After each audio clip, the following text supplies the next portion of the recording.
어쩜 이렇게 시간이 안 가는지 정말 버스 안에서 고잉 이불 속에서 고잉 고잉은 언제나 너에게 고잉 고잉.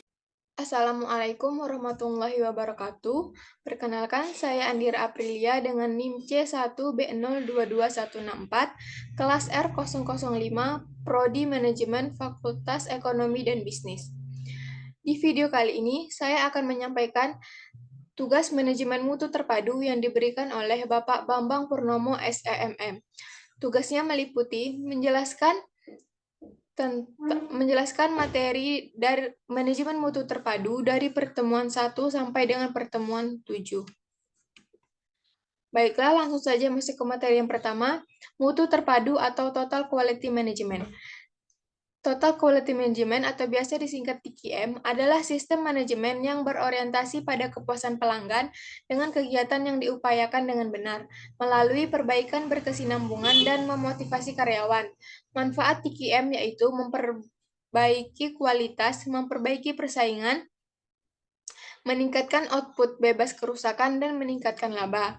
Unsur utama dalam TQM yaitu fokus pada pelanggan, obsesi terhadap kualitas, pendekatan ilmiah, komitmen jangka panjang, perbaikan sistem secara berkesinambungan, pendidikan dan pelatihan, kebebasan yang terkendali, kesatuan tujuan, kerjasama tim, dan keterlibatan serta pemberdayaan karyawan.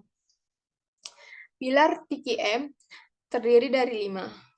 Yang meliputi produk, proses, organisasi, pemimpin, dan komitmen. Persyaratan implementasi TQM. Yang pertama, komitmen yang tinggi dari manajemen puncak. Kedua, mengalokasikan waktu secara penuh untuk program TQM. Yang ketiga, menyiapkan dana dan mempersiapkan sumber daya manusia yang berkualitas. Yang keempat, memilih koordinator program TQM. Yang kelima, melakukan benchmarking pada perusahaan lain yang menerapkan TQM. Yang keenam, merumuskan nilai, visi, dan misi. Yang ketujuh, mempersiapkan mental untuk menghadapi berbagai bentuk hambatan. Dan yang terakhir, merencanakan mutasi program. Materi selanjutnya yaitu kualitas dan manajemen kualitas. Mutu atau kualitas adalah derajat karakteristik yang melekat pada produk yang mencukupi persyaratan atau keinginan. Kualitas adalah kemampuan suatu produk atau jasa dalam memenuhi kebutuhan pelanggan. Kualitas dapat mempengaruhi reputasi perusahaan, keandalan produk, dan keterlibatan global perusahaan. Standar kualitas internasional. 1. ISO 900. Standar kualitas oleh International Standard Organization berfokus menetapkan prosedur manajemen kualitas melalui kepemimpinan, dokumentasi terinci, perintah kerja, dan penyimpanan data. 2. ISO 1400. Standar manajemen lingkungan yang ditetapkan oleh ISO yang mencakup manajemen lingkungan, evaluasi kinerja, pelabelan, pengauditan, dan penilaian siklus hidup. Prinsip-prinsip manajemen quality yang terdiri dari customer focus, leadership and judgment of people, process approach, improvement, evidence-based decision making, dan terakhir relationship management. Selanjutnya, hubungan kualitas, kepuasan pelanggan, dan kemampuan bersaing organisasi. Kualitas produk atau jasa terdiri dari appearance, image, reliability, durability, safety, dan customer service. Sedangkan kepuasan pelanggan meliputi customer feeling, expected performance, customer satisfaction index, dan customer loyalty index. Kemudian kemampuan bersaing perusahaan meliputi price atau cost, quality, innovation, sustainability growth, dan net income. Kepuasan adalah evaluasi pasca konsumsi untuk memilih beberapa alternatif dalam rangka memenuhi harapan. Faktor yang mempengaruhi kepuasan pelanggan meliputi kualitas produk, kualitas pelayanan, emosional, harga, dan biaya. 8 dimensi kualitas produk menurut Garvin terdiri dari unjuk kerja, keistimewaan fitur, keterandalan, kesesuaian, usia pakai, kemampuan layanan, keindahan, dan kualitas yang dirasakan. Sedangkan dimensi kualitas jasa pelayanan terdiri dari waktu, ketepatan waktu, kelengkapan, keramahan, ketaat-azasan, keterjangkauan dan kenyamanan, ketelitian, serta kecepat tanggapan. Dampak bersaing bagi perusahaan antara lain dapat membuat perusahaan memiliki jumlah pelanggan yang banyak, profitabilitas perusahaan meningkat, keberlangsungan dan pertumbuhan perusahaan terjamin, nilai perusahaan naik, dan karyawan sejahtera. Selanjutnya, alat-alat dalam penerapan Total Quality Management. Ada 8 alat-alat penerapan Total Quality Management. 1. Curah pendapat, sumbang saran, brainstorming. Merupakan alat perencanaan yang dapat digunakan untuk mengembangkan kreativitas kelompok. 2. Diagram alur atau bahan arus proses. Merupakan suatu alat perencanaan dan analisis yang digunakan untuk menyusun gambar proses tahap demi tahap. 3. Analisis SWOT, yaitu suatu alat analisis yang digunakan untuk menganalisa masalah-masalah dengan kerangka strength, weakness, opportunities, dan threats. 4. Rangka preferensi merupakan alat interpretasi yang dapat digunakan untuk memilih gagasan dan pemecahan masalah. 5. Analisa tulang ikan atau fishbone merupakan alat analisis untuk mengkategorikan berbagai sebab potensial dari suatu masalah dan menganalisis apa yang sesungguhnya terjadi. 6. Penilaian kritis, yaitu alat bantu analisa yang dapat digunakan untuk memeriksa setiap proses manufaktur, perakitan, atau jasa. 7. Benchmarking, yaitu proses pengumpulan dan analisa data dari organisasi dan dapat dibandingkan dengan keadaan dalam organisasi. 8. Diagram analisa medan daya atau bidang kekuatan, merupakan alat analisa yang dapat digunakan untuk mengidentifikasi berbagai kendala dalam mencapai sasaran. Balance Scorecard merupakan bagian dari sistem manajemen strategis.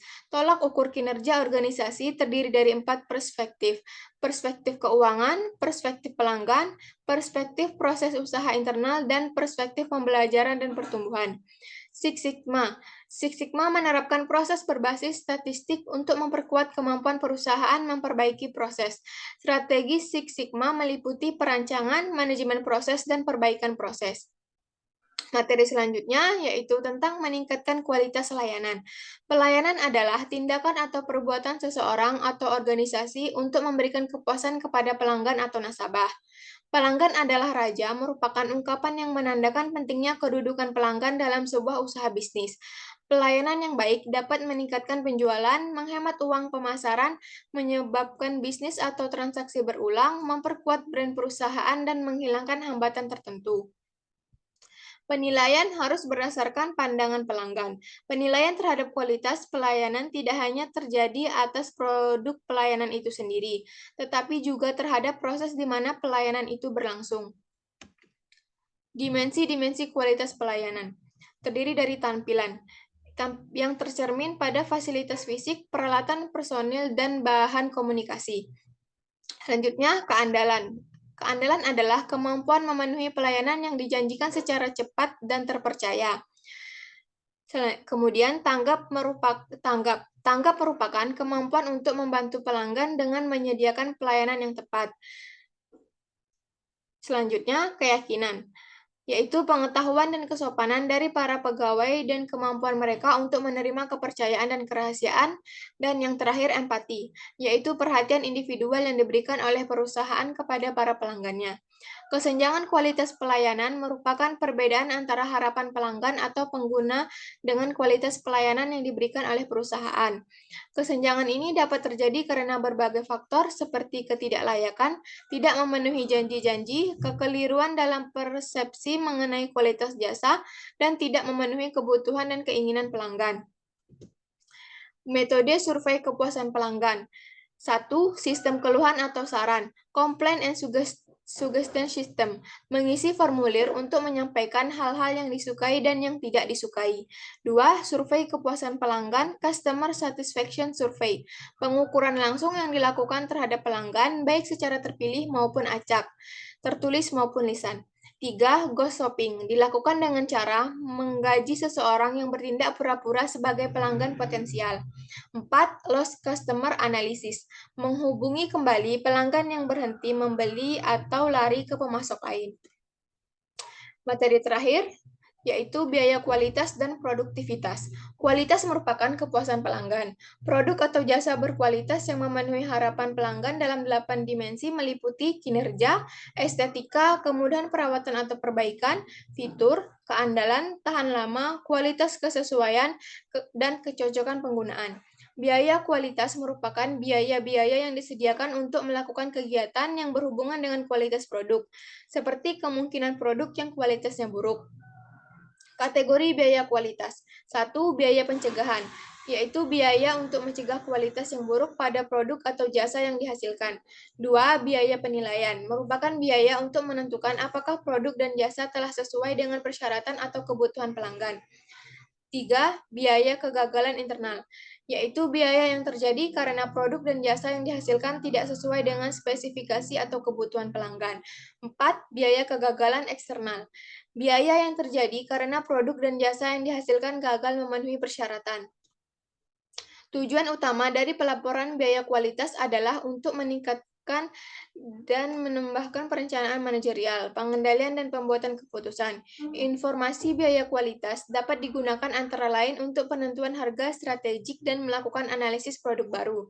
Produktivitas berhubungan dengan memproduksi output secara efisien, secara khusus berkaitan dengan output dan input yang digunakan untuk menghasilkan output tersebut. Pengukuran kualitas terbagi dua. Yang pertama, pengukuran produktivitas parsial, yang mengukur produktivitas untuk satu input pada suatu waktu. Yang kedua, pengukuran produktivitas total, mengukur produktivitas semua input pada suatu waktu. Meningkatkan kualitas akan meningkatkan produktivitas. Begitu pula sebaliknya, karena sebagian besar peningkatan kualitas mengurangi jumlah sumber daya yang digunakan untuk memproduksi dan menjual output perusahaan, maka produktivitas akan meningkat. Peningkatan kualitas biasanya akan tercermin dalam ukuran produktivitas. Baiklah, itu tadi yang dapat saya sampaikan. Apabila ada kekurangan, saya mohon maaf. Saya akhiri. Wabillahi taufiq wal hidayah. Wassalamualaikum warahmatullahi wabarakatuh.